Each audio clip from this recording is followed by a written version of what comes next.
Bendiciones, iglesia. El Señor continúe bendiciendo. Mucha palabra hay de libertad, ¿verdad? De liberación. Cristo rompa las cadenas. Y hoy en la mañana les cuento muy temprano un canto que vino a mi corazón. Fue hay libertad.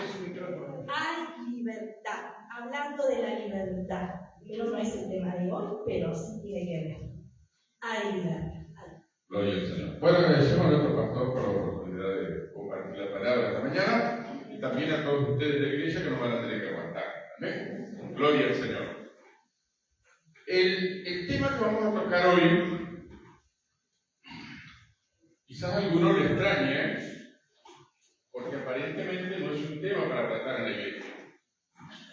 El título del sermón esta mañana se titula La plusvalía versus la óptica cristiana.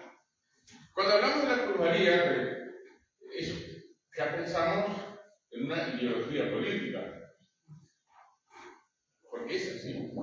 Pero no podemos ignorarla porque vivimos en la época en que esta ideología está funcionando. Y nosotros somos parte del sistema, somos parte de la comunidad y de alguna manera nos afecta. Entonces hoy no estamos aquí para criticar a nadie porque esa no es nuestra misión. Nuestra misión es compartir las buenas noticias. ¿Amén? Entonces, estamos en este tema, entonces, la plusvalía versus la óptica cristiana. Si no están de acuerdo, levanten la mano, cantamos un corito y nos vamos. A ver. ¿No están de acuerdo? Plusvalía versus la óptica cristiana, levantamos la mano, lo que no está de acuerdo, y nos cantamos un coro más y nos vamos. Lo contrario, bueno, gloria al Señor.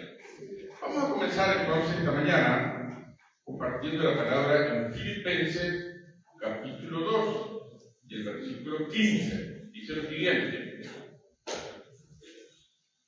Dice la palabra: para que seáis irreprensibles y sencillos, hijos de Dios, sin mancha, en medio de una generación maligna y perversa, en medio de la cual resplandecéis como luminares en el mundo. Amén.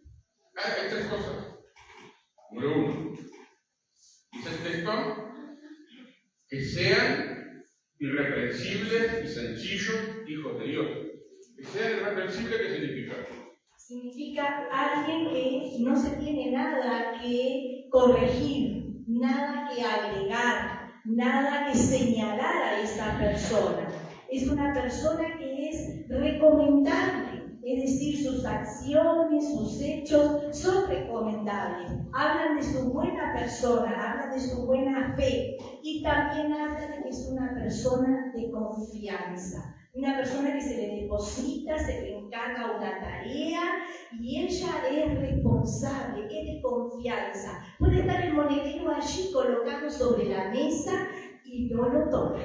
Puede estar el dinero sobre la mesa y no se toca porque es ajeno. Entonces sabe bien cuál es su lugar. Irreprensibles y sencillos, para nada complicados. Hay algunas personas que son complicadas. Bueno. Pasamos con personas complicadas, ¿no? ¿Cuántos dicen amén? Pero dice, ustedes, los hijos de Dios, tenemos que ser personas para nada complicadas. Sencillo, sin complicaciones. No darle muchas vueltas al asunto, pero ser sencillo, ser sincero, ser transparente, pero con sencillez, no intentando aparentar nada más de lo que somos, porque a veces también existe, esto es algo, es una presión del entorno que estamos, que hay mucha apariencia. La Biblia habla de la apariencia, pero ser personas sencillas, que sean irreprensibles, sencillas y también al ser sencillo es fácil, ¿verdad? Fácil comunicarse, fácil darse a los demás, que no presenta ante otras personas dificultad alguna en el trato, en el relacionamiento. Y también dice sin mancha, quiere decir limpio, puro, sin suciedad. Hijos de Dios. Hijos de Dios. Marcar presencia como hijos de Dios, eso no nos hace mejores que los demás. Tenemos que tener eso bien claro.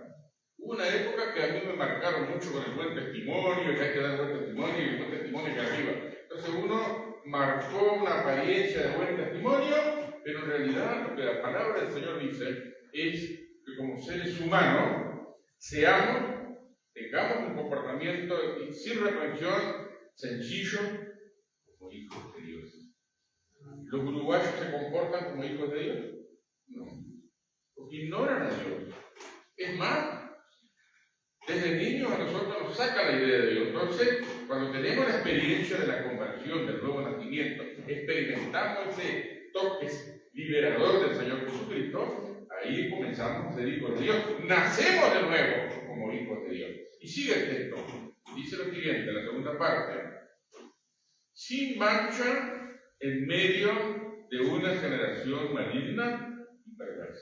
Sin contaminarse, ¿verdad? Puede estar la maldad alrededor, pueden hacer lo malo, pero el Señor nos tiene que guardar porque confiamos en Él, guardar de no estar contaminándonos, contagiándonos de esas cosas, sino que esas cosas puedan reprenderse. Sin ceder a la tentación del entorno. Sin ceder a la tentación del entorno. Un muchacho en la iglesia que entró a trabajar en una empresa que hace un recorrido en el interior y repartía de un producto. Cuando volvían al final del día, sobraban algunos productos, entonces el encargado del viaje, el que manejaba el camión, dice, bueno, ¿no te llevas esto? Yo me llevo. Dice, no, yo no me llevo nada, lléveselo usted. Al primer día no pasó nada, el segundo día sobró. El encargado otra vez dijo, ¿te llevas esto? Yo me llevo esto. Y así fue, como cristiano, dijo, yo no me voy a llevar esto con el mío. Entonces, el encargado del reparto habló con su superior. Dice, sacame esta persona que me compromete. Sacame esta persona que me compromete. Y lo echaron. ¿Por qué lo echaron? Porque no quiso apropiar de lo que no era suyo. Pagó un precio caro, pero tuvo un tiempo sin trabajar. Entonces, dice la palabra sin mancha, significa que sean, miren, sin cabeza el texto, que seáis sin mancha. No somos perfectos. No somos llamados a ser perfectos, nunca vamos a ser perfectos. Siempre nos vamos a equivocar, vamos a tener en algún momento alguna reacción negativa, pero aún dentro de eso no somos llamados a ser personas sin mancha.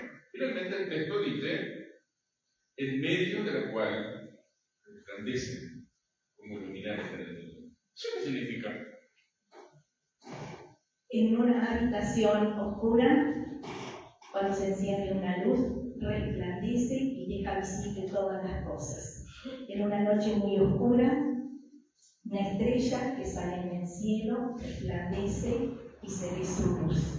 Nuestra vida, hermanos, no es para escondernos. La vida que Dios nos ha dado es para resplandecer en medio de la oscuridad. Donde está el pecado, donde está la maldad, donde está la dificultad, allí Dios nos pone para resplandecer. Quizás no digamos muchas cosas, quizás no hagamos muchas cosas, pero allí estamos y cuando hay una necesidad, cuando vienen y nos piden oración, cuando vienen y nos piden ayuda, nos piden orientación. ¿Por qué? Porque ven en nosotros, Dios ha puesto una luz a nosotros y está resplandeciendo y somos quienes resplandecemos en este tiempo. Alrededor nuestro hay mucha oscuridad, alrededor nuestro hay mucha maldad, pero Dios nos pone allí, en un lugar, ya sea en medio del trabajo, en el hogar, en la familia, estamos. Allí el Señor nos pone para que podamos resplandecer. Teníamos una hermana en la iglesia que, bueno, había tenido la infeliz circunstancia de tener un doble divorcio. Bueno, se arrimó a la iglesia con un hijo único, su madre enferma, era peluquera, y aquí el hermano se involucraba mucho en el trabajo de la iglesia, en el testimonio, en otras cosas. Un día, en su taller de peluquería que tenía en su casa, recibió la visita de la mujer que más plata tenía en el barrio, la más la que más te había prosperado. Entonces se sentó en el sillón, empezó a trabajar el pelo y le dijo: ¿Vos sabés, Marta, que yo hace tiempo te vengo mirando? Tu casa es un desastre. Es evidente que sos pobre. Estás luchando, siempre raspando la olla. Pero hay una cosa que a mí me llama la atención. Que vos tenés algo que yo no tengo. Vos tuve la oportunidad de explicarle al Señor y no hizo respuesta. No nos damos cuenta, hermano, que somos luz en el Señor. ¿Por qué? Porque tenemos el Espíritu Santo. Somos diferentes. No somos mejores, somos diferentes. Entonces eso se evidencia. Y la voluntad de Dios, hermano, que seamos irreprensibles, sencillos, hijos de Dios, sin mancha y luminares del mundo. Esa es la óptica cristiana. Para eso nos ha llamado Dios, para hacer luz en medio de las tinieblas. No estamos como sargento marcando el paso a todo el mundo, no está pecado, no se va a ir al infierno, va a ir de cabeza. Algunos lo hacen, ¿no? Bueno, le está marcando el paso a todo el mundo y diciéndole: te vas de cabeza. Bueno, nosotros no somos llamados, somos hermanos, somos llamados a resplandecer con esa luz que Cristo nos da. No somos mejores, lo que nos ha hecho mejores es que Cristo está en nuestra vida. Amén. Gloria al Señor. Número 1, vamos a hablar ahora acerca de la definición de lo que es la plusvalía. Pero antes de eso les voy a contar una experiencia que me tocó vivir. En una iglesia donde estuve predicando, es decir, que estuve pastoreando, mejor dicho, un día hablé sobre el texto de Proverbios: la mano diligente prosperará, pero la mano negligente estará siempre en la miseria. Y hablé un poco del trabajo. Entonces, a la iglesia no le gustó nada. No le gustó nada. Y hablaron entre sí, yo no sabía, designaron a un delegado para que viniera en la semana a hablar conmigo, para decirle: pastor, usted en la iglesia no puede hablar de trabajo.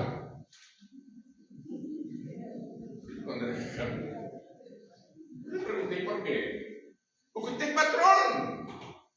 Usted no puede hablar de trabajo, usted es patrón. Entonces, digo: hermana, ¿usted no se le ocurrió pensar que antes de ser patrón fui empleado? ¿Sabe de cuántos patrones fui empleado? De 31.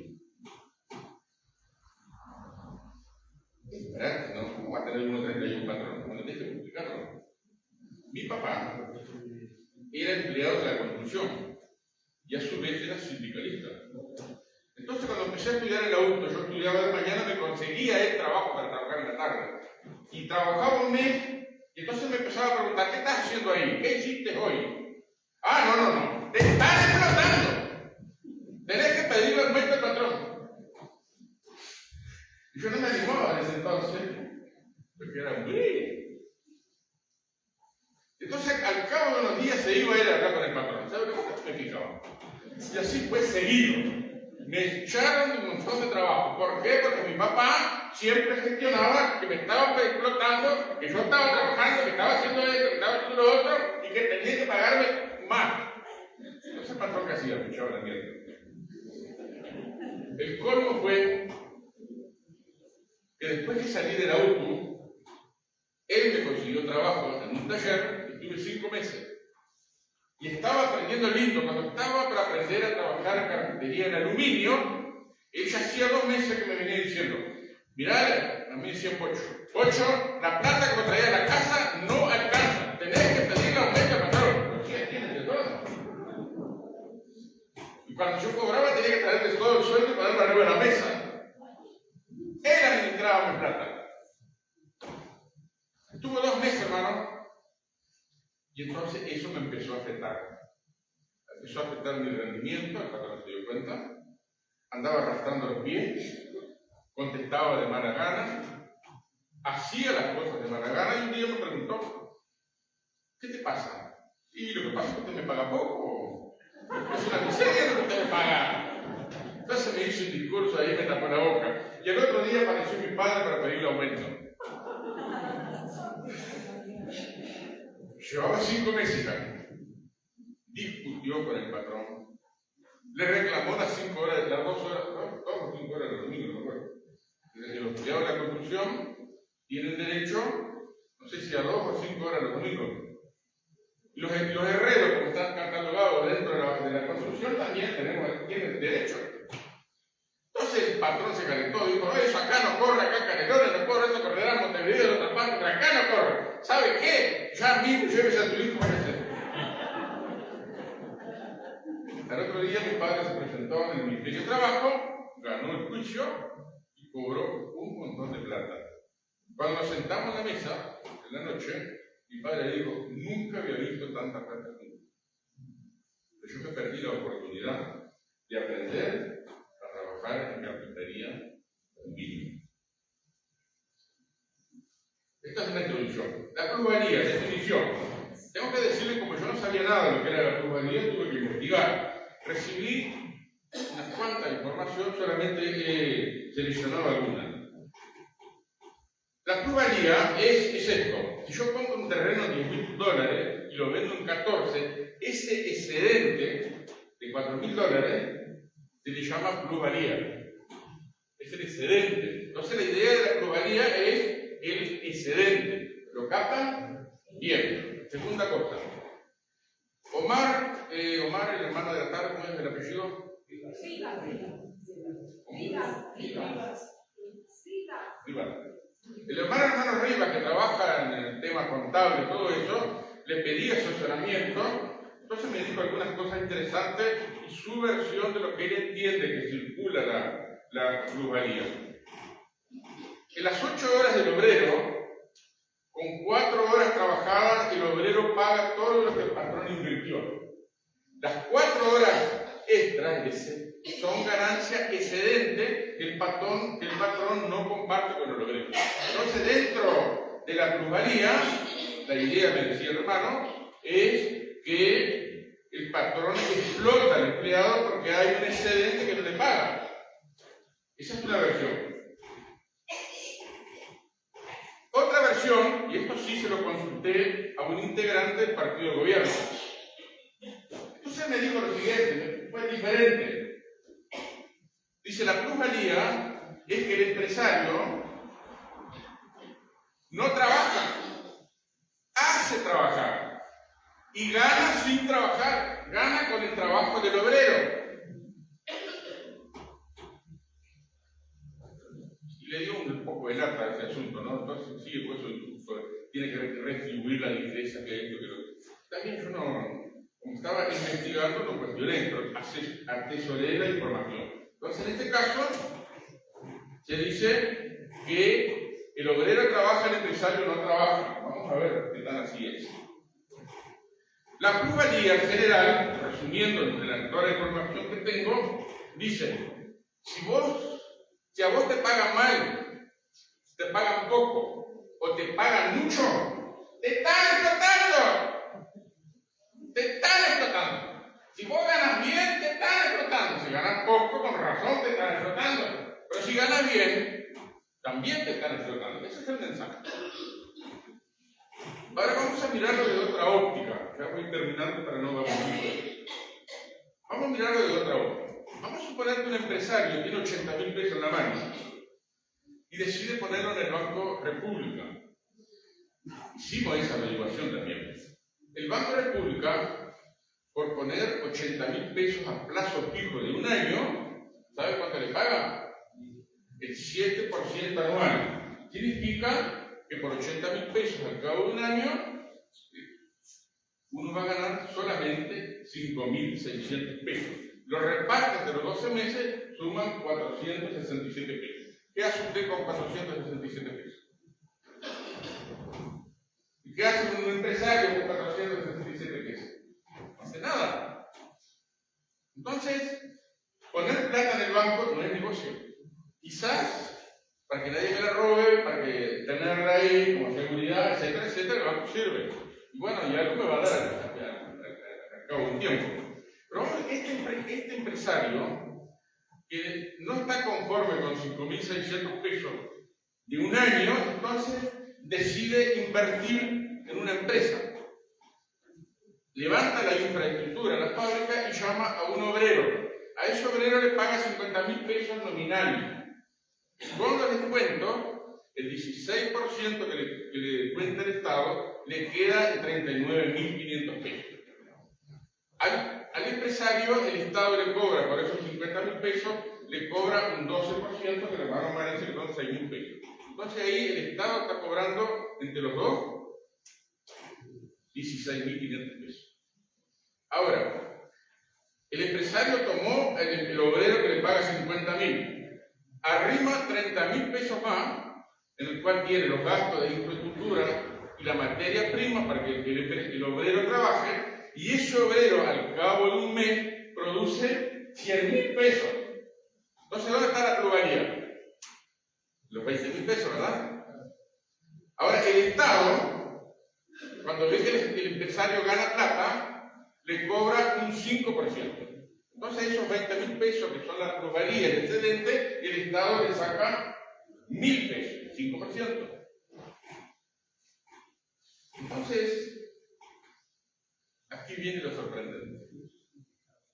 Miren que la cuenta que vamos a hacer, que va a aparecer ahí, es interesante. Uno no hace los números y se deja influir para veces por las cosas. Miren, el obrero cobra 39.500 pesos mensuales. En 12 meses gana 474.000 pesos anual, en casi medio millón de pesos. Son como 10.000 y pico de pesos, 10.000 y pico de dólares, perdón. ¿Qué hicieron con la plata? ¿Qué hicieron? Bueno, el Estado, por esos 100.000 pesos mensuales, le está cobrando 17.500 mensual en el año por un solo obrero, por una sola inversión de 100.000 pesos, le está cobrando 210.000 pesos anuales. El Estado no invierte nada, el Estado no se preocupa por nada, el Estado no ayuda en nada, pero si ve que alguien está haciendo plata, entonces, con los impuestos, arrebata una suma.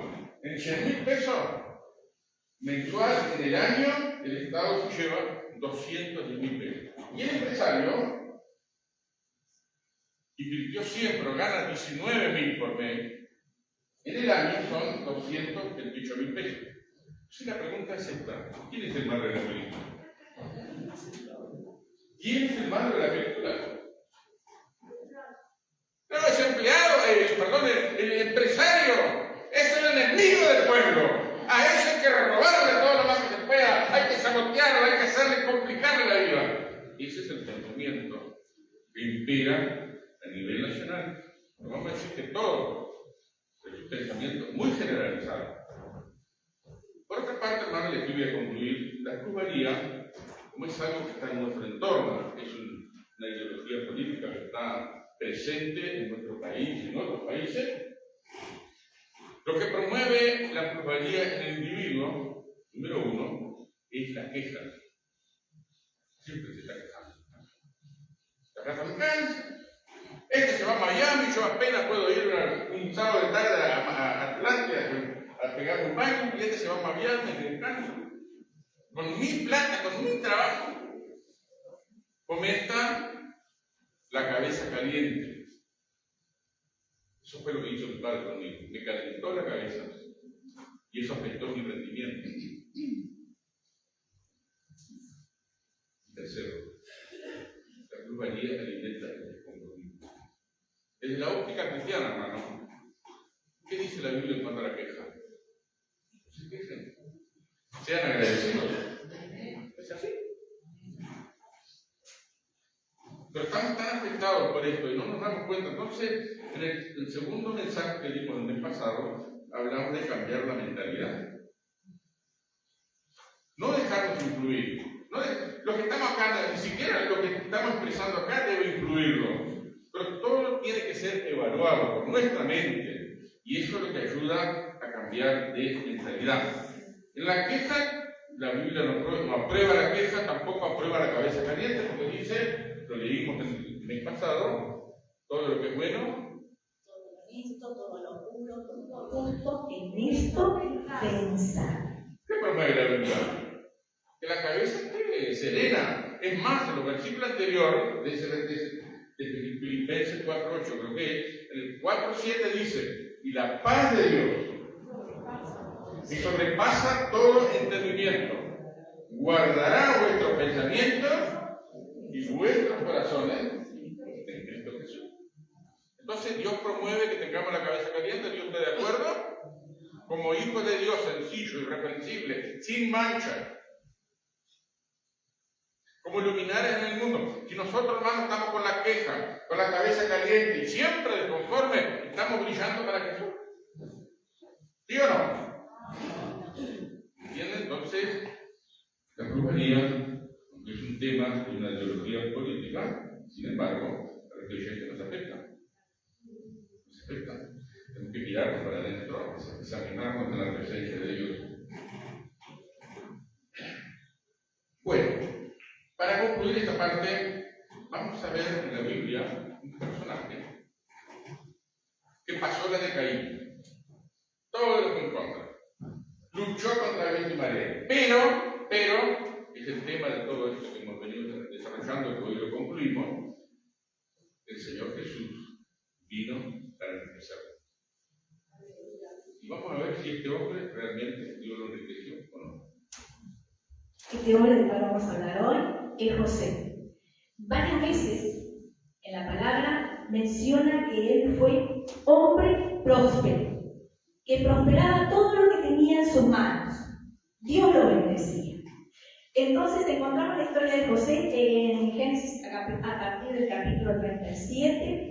¿Y qué sabemos de José? Que era hijo de Jacob y Raquel, que vivía en una familia numerosa, tenía muchos hermanos mayores, había sido el hijo de la vejez, por tanto era el hijo más amado, era el hijo que estaba más sobreprotegido, más cuidado, era el hijo que era preferido de ese padre ya anciano. Tanto es así que le había hecho ¿qué? Una túnica de colores.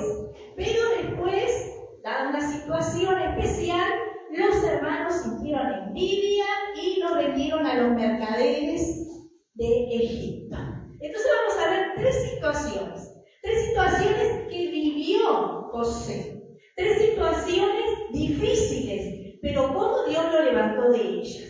La primera situación que encontramos es cuando él tiene más de 17 años y él se encuentra en la casa de Potifar, oficial del faraón. Él aquí ya está lejos de su tierra, lejos de su padre, de su familia, y está como esclavo en Egipto.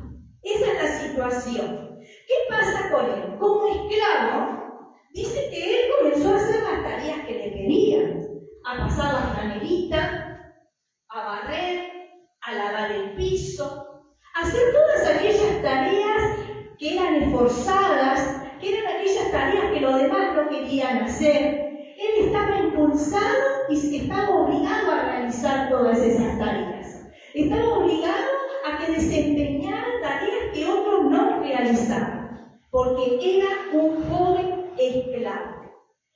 ¿Qué cualidades encontramos aquí en José?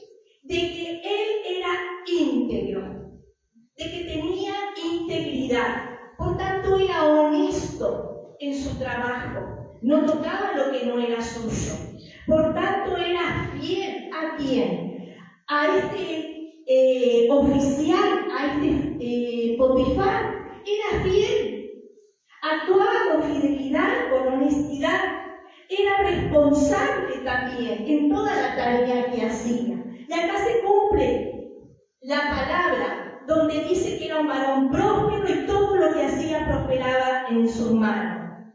Pero dice que a pesar de toda esta dificultad, que no fue un día ni dos, hermanos, acá pasaron años en que José tenía que ser el mandadero, en que José tenía que ser el que lavaba los pisos, José tenía que ser el que hacía la tarea más complicada. Pero sin embargo, después de varios años o de varios tiempos, dice la palabra que él llegó a ser que en la casa de Potifar, el mayordomo. es decir, la persona que dirigía y que administraba la casa. Salió de esclavo, que siguió siendo esclavo, pero salió de esas tareas, de esas dificultades para ser mayordomo, para estar en la cabeza de todo el hogar, de la familia, y poder dirigir y planificar todas las tareas y todas las cosas. La segunda situación que vivió José fue en la cárcel. Ustedes recordarán el relato bíblico de que la esposa de Potifar buscó a José, pero sin embargo él rehusó caer en esa tentación y él se comportó, él fue firme en sus convicciones y dice que a pesar de que fue acusado falsamente, él fue a parar ¿a dónde? A la cárcel. Él fue a parar a la cárcel. ¿Cómo comenzó? Viviendo una injusticia. Él estaba en una prisión injustamente, era inocente, pero estaba en esa situación. Estaba decepcionado, como aquel Potifar que le había entregado en sus manos todo para que él dirigiera, para que él gobernara sobre su casa, para que él fuera mayordomo, como ahora dudaba y lo enviaba a la cárcel.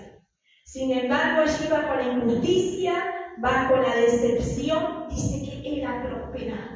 Allí en medio de una situación complicada. Hoy la hermana leyó en el comienzo de la reunión, ¿verdad? Otro caso también en la cárcel, injustamente porque era por predicar la palabra. Pero allí, en ese momento, José demostró algunas cualidades, que es obediente y sumiso. Obediente y sumiso. ¿Qué llegó a ser José? Encargado de la guardia de la cárcel.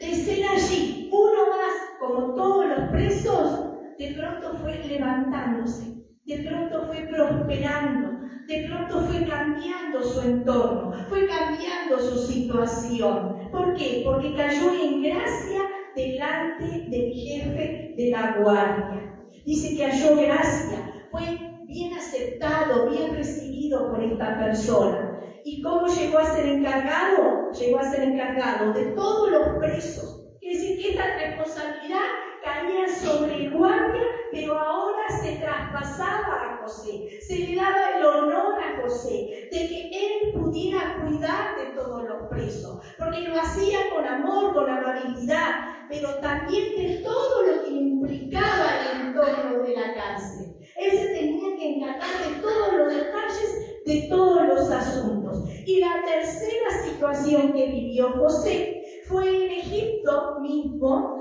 cuando llega a ser gobernador de Egipto.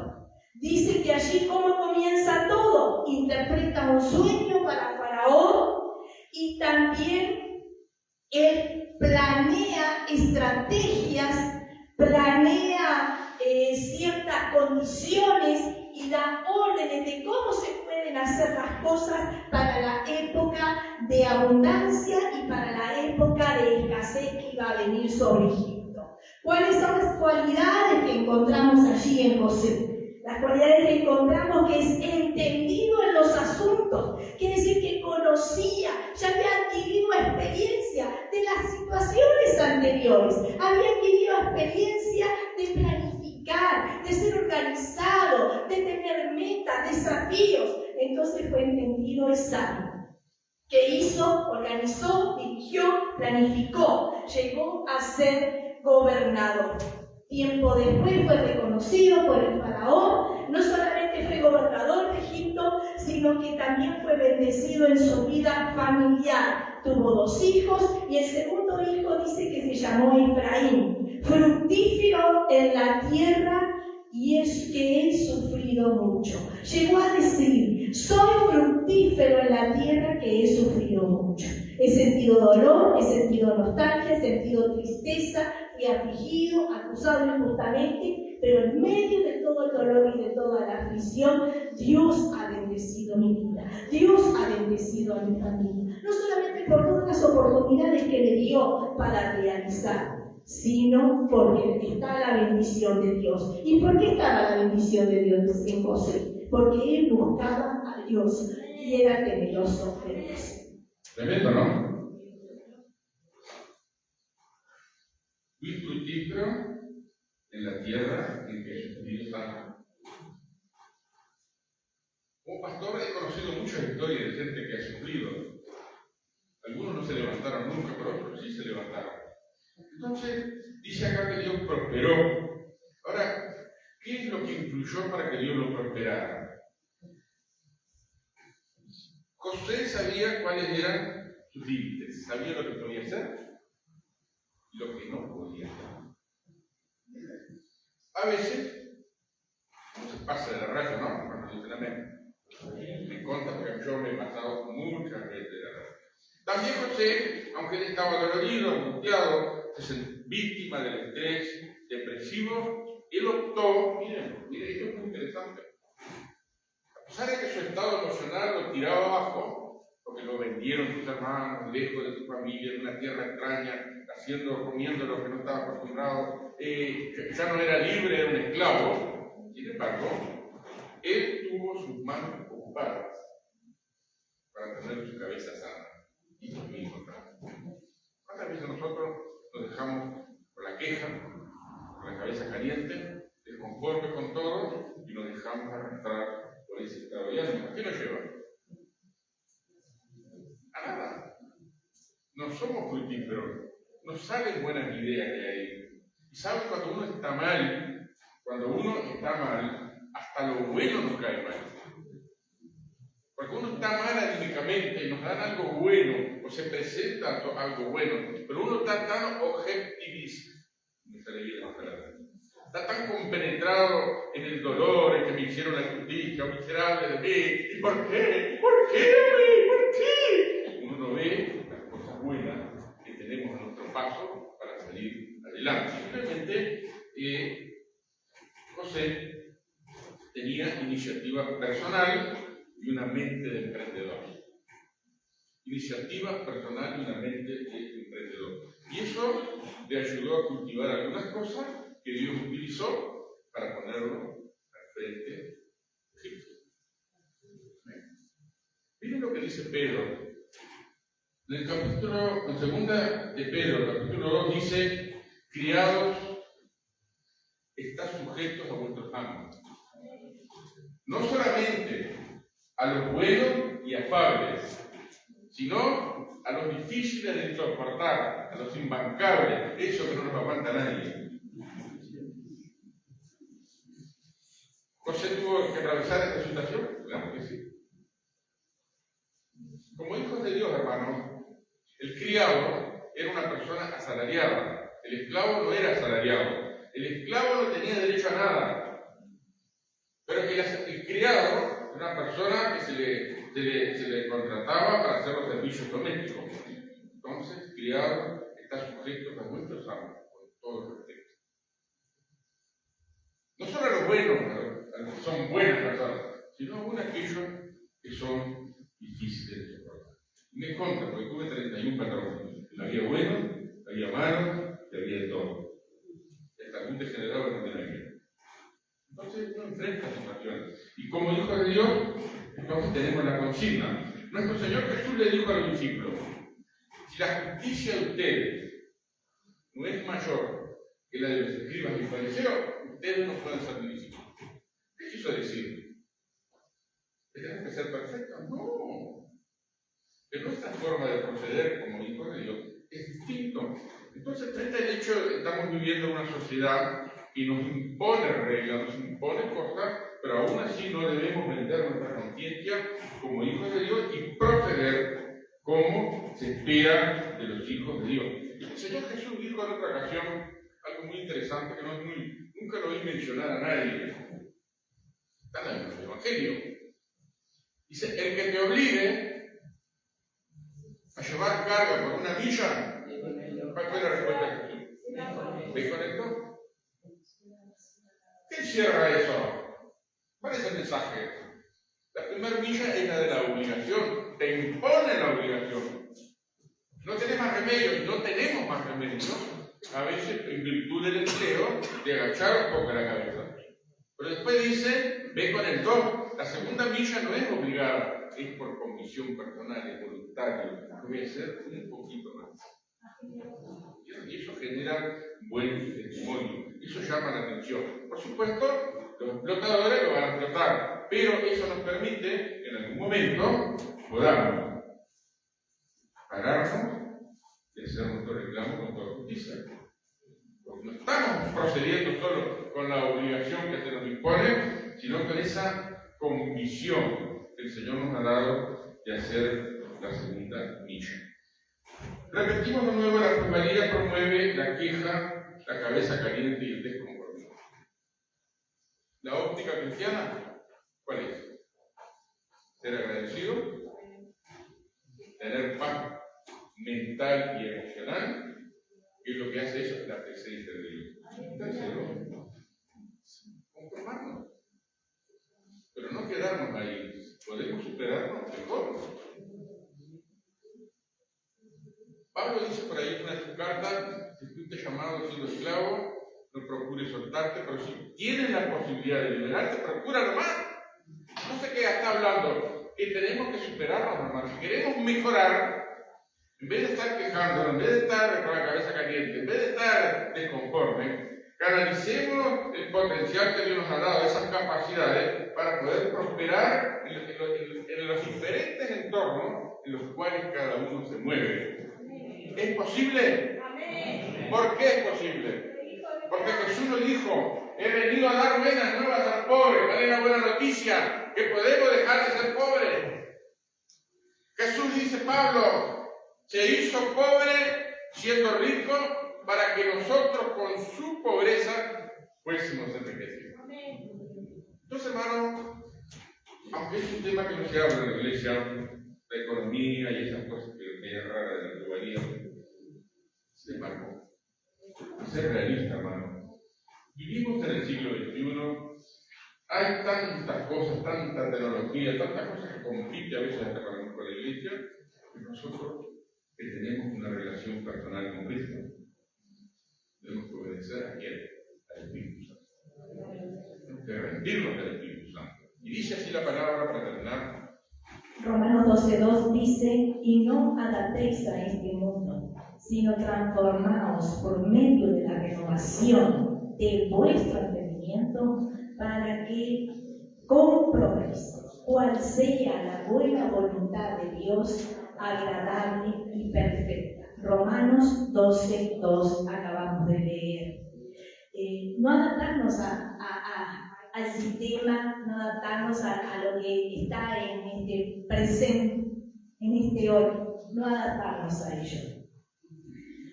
No revelarnos a ello, pero sí a la mentalidad, ¿verdad? Transformarnos. Solamente el Señor puede transformar nuestra mente, nuestra manera de pensar, nuestra manera de ver las cosas. Y renovación. Necesitamos ser renovados espiritualmente, necesitamos ser renovados en nuestro entendimiento para comprobar lo que Dios quiere hacer, la buena voluntad de Dios, el buen deseo de Dios para nosotros, que es agradable y perfecto. Y finalizando y enlazando con lo que se hablaba hoy en la reunión, Cristo vino para hacernos libres, ¿verdad? Para hacernos libres, y libres en todas las áreas de nuestra vida, en la economía, en los problemas personales, familiares, en las dificultades que debemos de enfrentar día a día. Y esto es posible en el nombre de Jesús. Otra versión de la Biblia dice así: no se conformen al sistema de vuestro entorno, sino cambien su manera de pensar para que así cambie su manera de vivir, a fin de que comprueben la experiencia, la buena voluntad de Dios, es agradable y perfecta. Este tema de la voluntad de Dios, que es un gran tema, solamente voy a decir, la voluntad de Dios es un misterio, y el Espíritu Santo nos comparte su voluntad con un cuentagotas. Cada gota de ese cuentagotas del Espíritu Santo tiene la virtud de alterar y poner patas arriba nuestro elaborado mundo. Entonces, en el andar cristiano, no se conformen al tema del entorno, cambie su manera de pensar, para que así cambie su manera de vivir. ¿Entienden la analogía? El pensamiento juega mucho, juega un papel muy importante. Lo que nosotros tenemos adentro, por eso dice Jesús que de la abundancia del corazón habla de la boca. Entonces, si yo tengo dentro mío, tengo quejas, tengo amargura, tengo desconformismo, siempre estoy en un antagonismo contra todo el mundo, porque el mundo no me hace feliz. Estamos en el lugar equivocado, hermano. Tenemos que conformarnos a la voluntad de Dios, esa voluntad que el Espíritu Santo revela día a día. ¿Ven? Y esa voluntad tiene la virtud de que es buena, es agradable, es como anillo al dedo. Vamos a ponerlo en pie, hermano. Esta mañana yo quisiera juntar ahí 2 o 3. Vamos a orar los unos por los otros. Vamos a pedir que el Espíritu de Dios esté sanando, que esté ayudándonos a ser prósperos, que nos dé sabiduría, que nos dé gracia. Y si hay alguna persona nueva, bueno, que esté ahí ministrando de él que está al lado, hablándole del Señor y orando los unos por los otros. ¿Te animas? ¿Te animas? Vamos a orar. Oramos entonces. Padre nuestro que estás en el cielo, te damos las gracias por la oportunidad de finalizar este tema. Señor, saber que tú nos llamaste no a estar en una condición peor que la que estábamos antes cuando no te conocíamos. Ahora te conocemos, Señor. Ahora que hemos experimentado tu poder, hemos experimentado tu perdón, tu presencia nos ha transformado. Tú, Señor, estás a nuestro lado. Tú nos levantas en medio de la tristeza, de la angustia, del desánimo, del fracaso, de la frustración, aún de esos picos depresivos que nos tiran por el suelo. Te damos gracias, Señor, que tú no tienes la intención de dejarnos tirados, sino que siempre nos levantas. Señor, te digo por cada familia aquí representada esta mañana, por cada vida, por cada alma nueva que todavía no se conoce íntegramente, pero está empezando a vislumbrar cosas. Señor, que cada uno de nosotros podamos experimentar tu presencia en todas nuestras realidades en tu Señor. Esté ayudándonos a descubrir nuestras capacidades, nuestro potencial, eso que tú nos has dado a cada uno en particular para desarrollar. Podamos hacerlo bajo la guía del Espíritu Santo. Señor, ministrarnos en nuestro hogar, ministrarnos en nuestro trabajo. Danos sabiduría con nuestros patrones, danos sabiduría con nuestros empleados, danos sabiduría con nuestros familiares, con nuestros vecinos, con nuestros compañeros, con todo aquello, Señor, que ocasionalmente nos rozamos. Danos esa gracia del Espíritu Santo, palabra de ciencia, palabra de teología, de ese discernimiento, de poder dar la palabra oportuna para que tu Espíritu esté obrando eficazmente cada día. Pedimos por la familia, Señor, por cada familia de la Iglesia Central, tu Espíritu esté ministrando en forma especial. Que cada uno, Señor, podamos cumplir esto que nos han planteado esta mañana de ser luminares. Te lo pedimos agradecidos. En el nombre de Jesús. En el nombre de Jesús, Señor, ponemos cada vida delante de ti, oh Padre. Cada situación que estamos viviendo, Señor, delante de ti, para que el poder de tu Espíritu, Señor, esté obrando con nosotros, para que el poder de tu Espíritu se manifieste, Señor, rompiendo cadenas mentales, rompiendo cadenas, Señor, que se levantan. Oh Padre, en el nombre de Jesús hay poder. En el nombre de Jesús hay poder. Hay libertad para las almas oprimidas. Hay libertad para las almas encadenadas. Hay libertad en Cristo Jesús. Por eso damos gloria, damos honra a tu nombre, Señor. Y creemos en ese poderoso nombre de Jesús. Amén. Creemos en esa poderosa sangre de Jesucristo que liberta, que hace libre, Señor, las almas, las vidas, las familias, oh Padre. En el nombre de Jesús. Para gloria de tu nombre, Señor, hay poder en ti. Gracias, Padre.